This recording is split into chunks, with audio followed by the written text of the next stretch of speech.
Instructions for the Great Garage Giveaway. This program simulates the early Great Garage Giveaway. As you continue to play, the remaining stock of items will diminish. You will also experience some good luck and bad luck, which will impact your likelihood of getting each future item. Of course, as you search for items, so will your fellow attendees. Therefore, each time that you take an item, one or more remaining items will disappear. So go after your most important items first. Good luck, and please do not deliberately trample other attendees. Please ensure that your caps lock key is depressed. Press any key to continue. Okay, initial attendee questions. Are you a first-time attendee? Let's say yes. When did you last scout the Great Garage Giveaway tables? After breakfast, this morning, before breakfast, last night, or never, or not since last year? So let's say C, last night. Did you prepare a map of your target items? Let's say yes. Did you bring a Woz-style Segway to increase your speed? Let's say no. Did you bring a Marty McFly-style hoverboard to avoid tripping? Let's say no. And here we are. So we have the 4 tables across the top, and then we have the 12 rows, and then we have the row of dashes, which may or may not be concealing something. Your current luck rating is 44 out of 50. Good luck. You've won 0 items. You really have room for it all. Table 1 to 4 of your next target item. Let's go after the PC transporter, row 4. Table 4, row 8. So table 4 and row 8.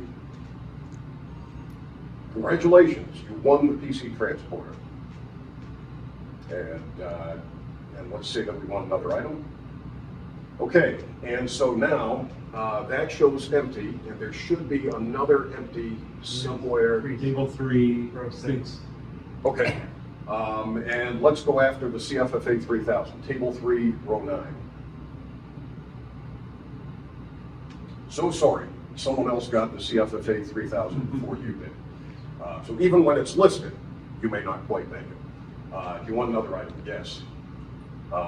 Let's go after the Apple plotter on table 2, row 1. And as you can see, your luck is going down play by play by play. So sorry, but someone else got the plotter before you did. You won another item. Random penalty event. Your likelihood of success just decreased because items that you wanted are buried under other stuff. And somebody else got it. Okay. Can we try a mystery item? Yeah. Okay. Let's go for one more item. Okay. The Easter egg is there is a row 13 concealed by the dashes, and so you can pick any table and row 13 and some ludicrously rare items that will never appear in an actual Great Garage Giveaway are concealed in row 13. Given that I went to UMass Amherst in Western Massachusetts, given that the area code for Western Massachusetts is 413, let's try looking at table 4, row 13. So sorry, but someone else got the Mark Twain before you did. And there are other similar items in the other tables in row 13. So at this point, if we exit out, it says congratulations, you leave KansasFest with the following item, and it lists your items. In the alternative, if you leave with 0 items, okay. No one leaves KansasFest empty-handed. You find an Apple IIe with an extended 80-column card and a Super Zero card. Hook it up to the Apple II game server online and enjoy. So everybody gets at least a consolation prize.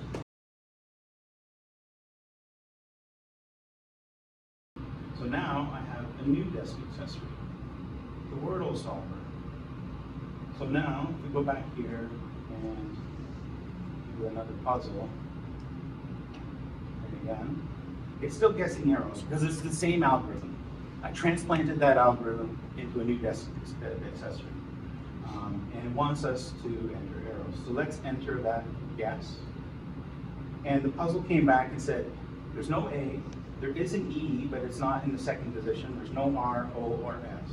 So all I need to do here is click on that E, mark it yellow, and click OK. So now the solver says now there's only 568 words left in its word dictionary, and it wants to guess unlived. So now we know the U is here, so we click that twice to get it green. We click the N twice to get it green, and the E twice to get it green. Okay. Now on to box. These are weird words, but it's just picking the best word out of the dictionary it has that will eliminate as many words that are left. Okay, none of those are in the solution. So we just say okay, nothing to do. Now notice this, unfed. The U and the N are marked green and the D is marked green and they're disabled. I cannot change them because we've already told it that, right? That was one of the things with the CDA is you could lie, you could mess it up. You could lie to it and tell it in one step that the E is here and then the next time tell it the E is not here and it'll confuse the algorithm. Now the NDA protects itself and says, if you told me this in the past, I'm not gonna, you know, that has to continue to be true. So let's put unfed in. And it knows there's an E in there somewhere. So that E is yellow. We can mark that E as green or yellow. It cannot be white. So it's in the solution somewhere. Right?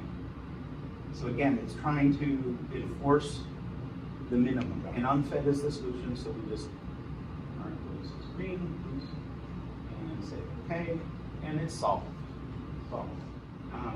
There's actually two variants of Wordle that I have support for. Captain Supporters 2 is a BBS. They have a Wordle on there. They have a different valid word list. And because there's a different valid word list, you can't use the same, the solver won't work with it with the standard Wordle because it'll try to guess words that they don't like or you know. So this supports both of them. The CDA, you had to have a special build. You had the Wordle build and the CQ2 build. Now it's a single thing, solvable. One more thing.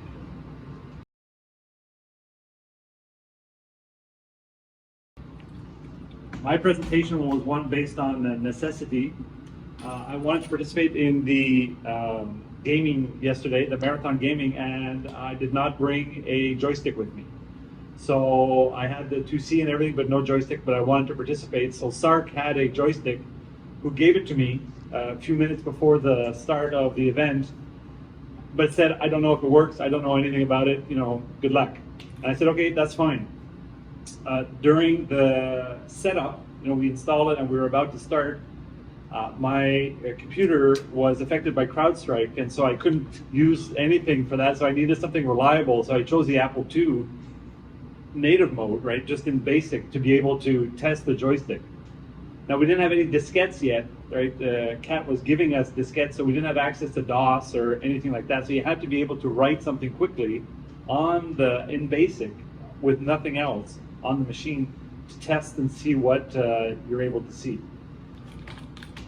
What it just does is we'll print the values of the X and Y axis of your joystick so that we're able to tell, you know, if it's reading it to 0 to 255 on either axis. Then the part that I didn't know, which is the part that I learned when I was during this, is how to test for the button. And the button is a P command that you need to run in order to do it. And instead of having it display something else here, and I can't show you because I don't have a joystick, but it'll inverse which button. Button 0 will make this line inverse, remaining this one here. So you can have them having inverse text if you were to push the buttons. So the other part I want to show you is, I mentioned this yesterday in my, mentioned it last year in my KansasFest talk. When we were children, I had this dream of being with the Apple II, we could be a software publishing house, you know, my family. And I called the group the Rupnik Apple group, so TRAG. And when I was kids, I would put TRAG in all the REM statements at the beginning of my programs and stuff like that. And so I did it here too, just for kicks, so that when my family sees this, they'll be all sentimental and everything. The Apple II was a very big part of the our environment and our growing up.